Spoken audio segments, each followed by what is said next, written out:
It's Star Legacy Media. Clint Eastwood is 95 years old. Most men his age have stepped out of the spotlight, but Clint isn't most men. In 2024, he released a new film. In 2025, he walked onto another set. Hollywood executives whisper about what keeps him moving. Then the truth emerged. In 1989, a daughter he never knew walked into his office. She had been hidden for 35 years. DNA confirmed everything in 2018. And that wasn't the only secret. His final years carry stories the world never expected. This isn't the Clint Eastwood you think you know. Clint arrived on May 31st, 1930 in San Francisco, right as the Great Depression tightened its grip on America. His father chased work as a bond salesman, but jobs kept vanishing. The family drifted from Hayward to San Jose to Sacramento, anywhere a paycheck appeared. Clint was still a kid, constantly packing, unpacking, restarting at new schools. Nothing lasted, but inside him, something hardened. By 10, he'd lived in 6 towns. Life was simple in all the wrong ways, but those years taught him how to bend, not break, how to survive on whatever he had. Then at age 6, life hit him harder than any move. In 1936, he contracted pneumonia and diphtheria, both deadly back then. He spent weeks sealed inside an iron lung while machines kept him alive.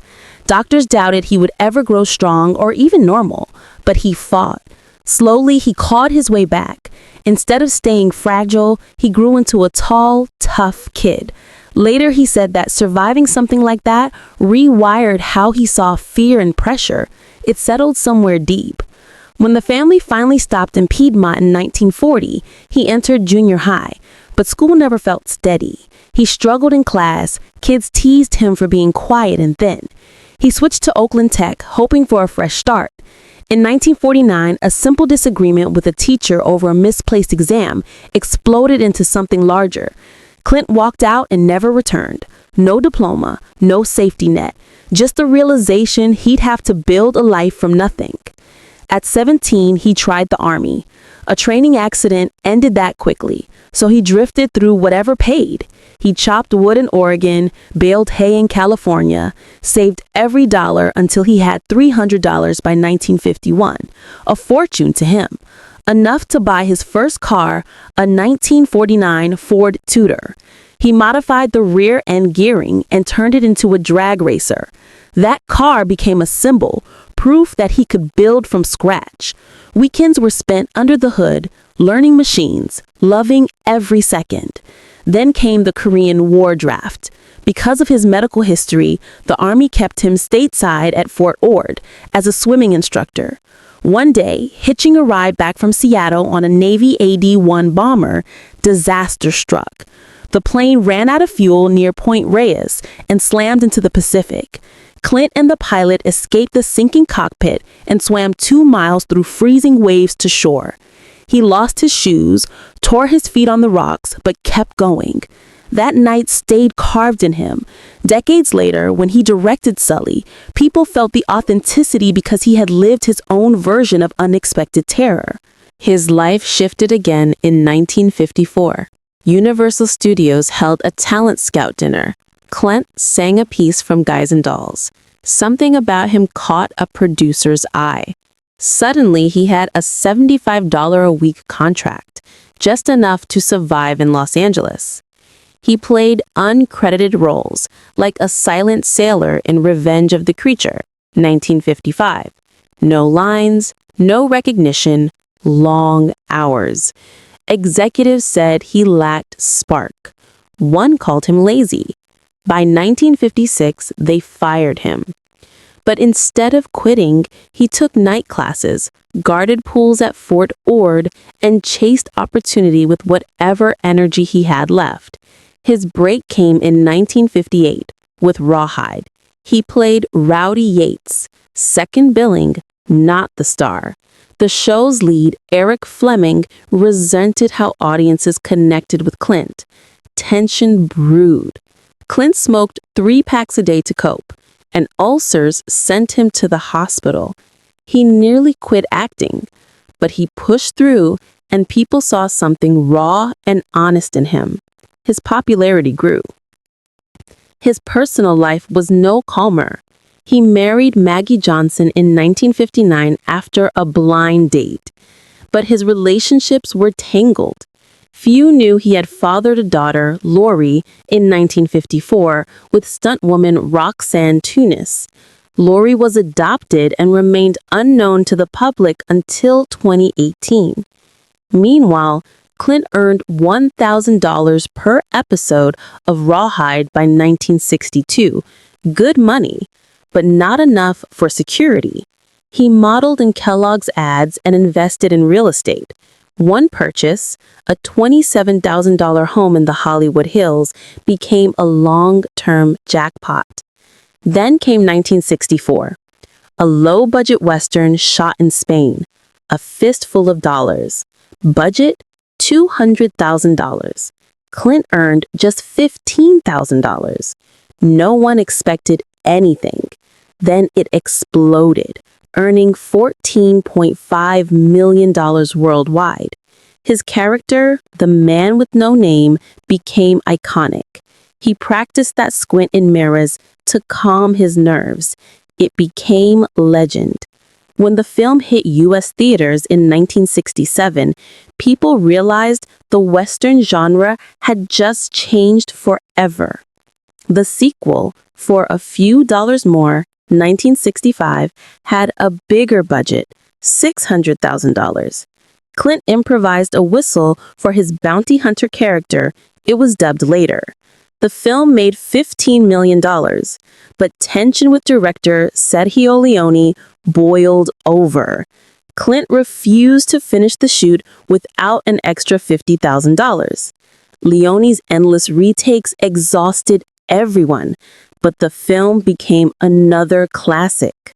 Then came The Good, the Bad, and the Ugly, 1966.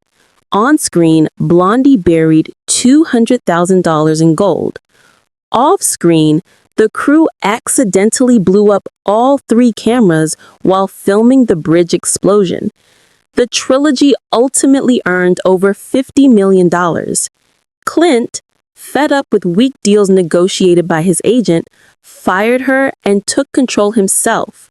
Soon, he secured a $1 million contract for future Leone films. Shooting in the Almeria Desert meant 110-degree heat, dehydration, and hospital visits. He kept going.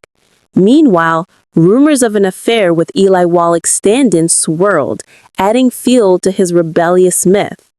With the trilogy behind him, Clint put $15,000 of his own savings into a new venture, Malpaso Productions, founded in 1967. People said the spaghetti westerns were a career mistake, so he named his company after that criticism. His directing debut, Play Misty for Me, 1971, proved he was more than a cowboy on a horse. He even rejected a role in Deliverance so he could direct the film exactly the way he wanted. That choice shaped the rest of Clint's career. By 1968, he wasn't just a star, he was a full-blown sex symbol. Hang 'em High earned him $400,000 and his first chance to direct second-unit scenes. He even negotiated a share of the film's net profits, proving how sharp he was behind the scenes. Its success showed he didn't need Leone anymore. Clint Eastwood could carry a Western on his own.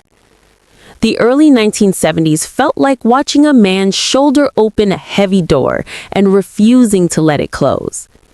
Everything shifted in 1971 with Dirty Harry, a $4 million film that roared to $36 million. But the real story was louder than the numbers. Clint delivered the line, "Do you feel lucky?" with the kind of raw confidence only he could pull off, because he invented the delivery in the moment. The danger on set was real. He carried a loaded 4.4 Magnum for authenticity. One day, it fired so close to a crew member that everyone froze.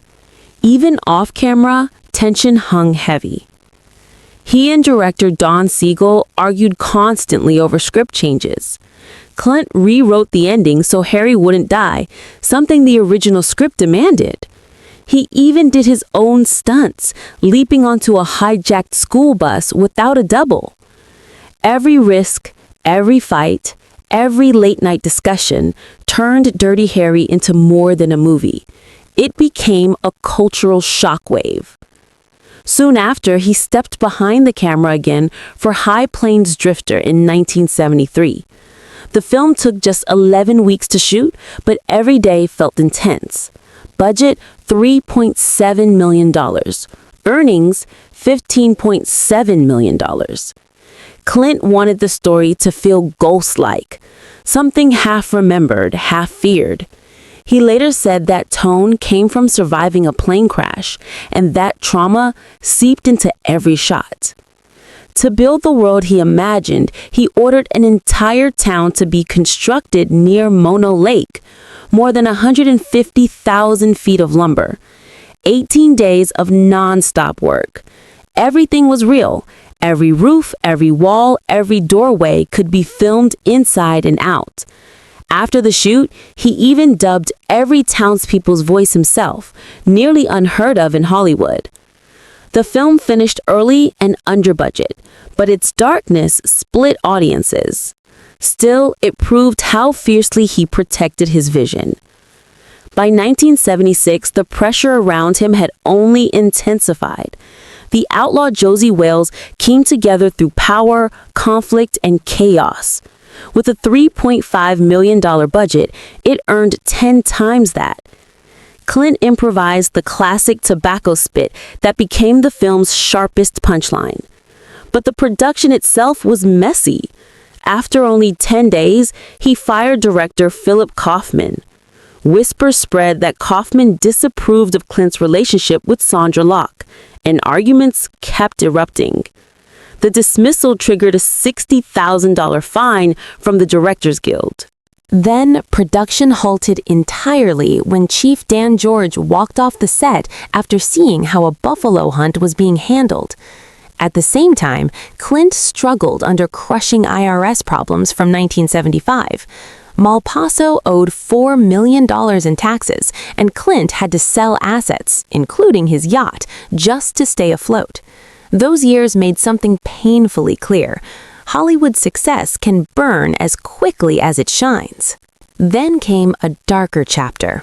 Any Which Way You Can, 1980, looked like a lighthearted comedy. It earned $70 million, but behind the scenes, tragedy struck. Clyde, the orangutan who became a fan favorite, was beaten repeatedly by his trainer, Boone Narr. Witnesses claimed he used a cane and even an axe handle. The final beating caused a cerebral hemorrhage. Clyde died before filming wrapped. The studio quietly replaced him to finish the movie. Clint later admitted taking on animal comedies was a mistake. Clyde's story exposed how little protection animals had on film sets, and the truth still unsettles people. Then Clint did something almost no one expected. In 1986, he ran for mayor of Carmel by the Sea. He won with 70% of the vote. For 2 years, he tried reshaping the tiny town. He banned street ice cream carts to keep it peaceful. But when he approved a McDonald's drive-thru, residents exploded with anger. Nearly 500 locals formed a group to stop his development plans. Things escalated when his architect filed a building application hours before a construction moratorium. Rumors spread that Clint had inside information. After constant battles over zoning and growth, he stepped down in 1988. Later, he said he never wanted Carmel to turn into a sprawling city, but his time in office left behind a mix of charm and chaos people still debate. Then came the project that changed everything. Unforgiven, 1992. Clint bought the script in 1976 for $350,000. He waited more than a decade, saving it until he felt old enough to play the role with the weight it deserved. When the film finally premiered, it cost $31 million and earned $159 million domestically. It won 4 Oscars in 1993, Best Picture, Best Director for Clint, and Best Supporting Actor for Gene Hackman, who shaped his villain after real Old West outlaws. The patience, the aging into the story, the long wait. People felt it all. It became one of the greatest westerns ever filmed. But the spotlight came with shadows. In 1989, Clint's affair with Frances Fisher led to the birth of a daughter in 1993. Around the same time, he separated from Sandra Locke, who had been his partner for years. Locke sued him for $1.5 million in palimony. The case revealed painful truths. Clint had reportedly gotten a vasectomy while urging Locke to end pregnancies. She claimed the breakup destroyed her career. The trial exposed parts of their private world neither expected the public to ever hear.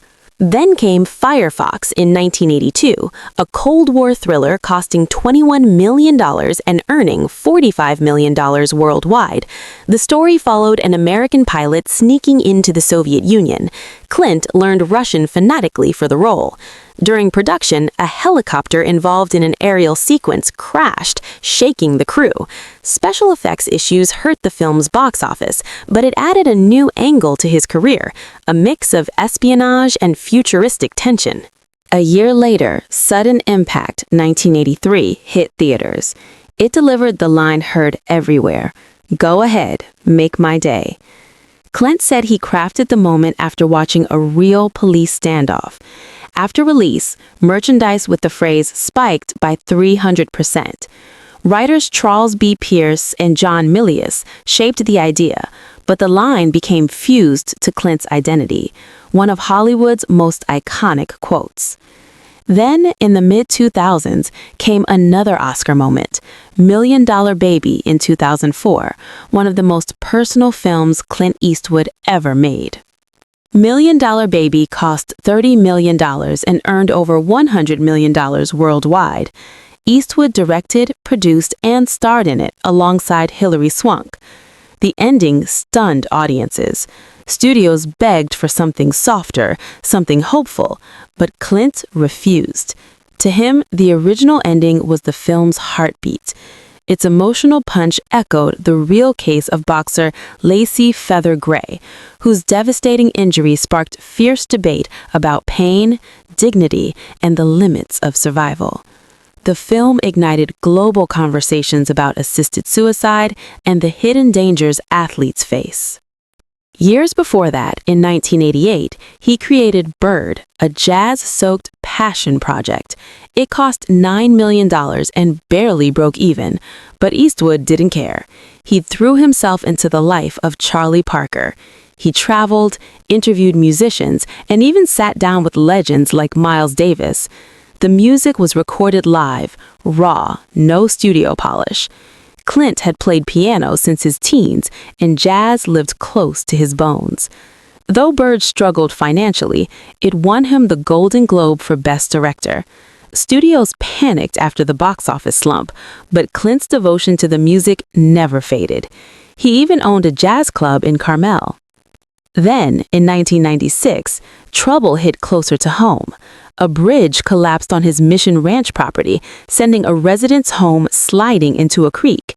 Investigators blamed weak engineering. The homeowner sued for $1 million. Eastwood publicly admitted he had trusted the wrong people and settled the case quietly. It was rare to see him under scrutiny, accepting responsibility. The incident forced the city to tighten structural regulations in wealthy neighborhoods. In 2008, he delivered Gran Torino. He funded the $33 million production himself. It made $148 million. As the credits rolled, Clint's soft falsetto drifted over the final scene, a choice he insisted on for authenticity. The story grew from things he had witnessed within Hmong communities in Sacramento. Some criticized the film for stereotypes, others praised it for opening conversations about immigrant life. But the detail he put into the acting, directing, and even the music showed how deeply the project mattered to him. Then came Invictus in 2009, shot in South Africa for $50 million. It starred Morgan Freeman as Nelson Mandela. Eastwood studied hours of real footage from the 1995 Rugby World Cup to help Freeman capture Mandela's voice and presence. Many praised the film's emotional weight and accuracy. Some critics said it polished Mandela too much. But real locations and former players made the story feel grounded and immediate. By 1995, his reputation reached a new height. He became the first Western filmmaker since 1931 to win Best Director for Unforgiven. His acceptance speech lasted seconds. He stepped to the mic, said he tried to think of something clever, but couldn't. The room laughed softly. It was exactly who he was, a man who worked hard, spoke little, and let the work stand on its own. In 2016, he returned with Sully, the story of Captain Chesley Sullenberger's miraculous Hudson River landing. All 155 passengers survived. Clint wanted to honor that miracle with precision. He shot the entire film in 40 days with a $125 million budget. It made $240 million worldwide and stunned viewers with its realism. Eastwood used 2 retired Airbus A320s, one mounted on a 350-ton gimbal at Universal's Falls Lake, to recreate the crash. He trained in a real Airbus simulator to understand the seconds before impact. His background as a pilot and plane crash survivor shaped every decision. During the rescue scenes, the actual ferryboat captain who saved passengers in 2009 appeared as himself. Actors reacted without scripts to capture panic. Critics were mixed, but audiences felt the authenticity. But Eastwood didn't always stay behind the camera. In 2012, he walked onto the Republican National Convention stage and spoke for 12 unpredictable minutes to an empty chair meant to represent President Obama. Over 22 million people watched him talk, joke, hesitate, and ramble through a partly improvised, partly frustrated monologue. He called Obama absolutely crazy and insisted he wouldn't be silenced. Criticism hit fast. Many said he shattered the apolitical persona he'd held for decades.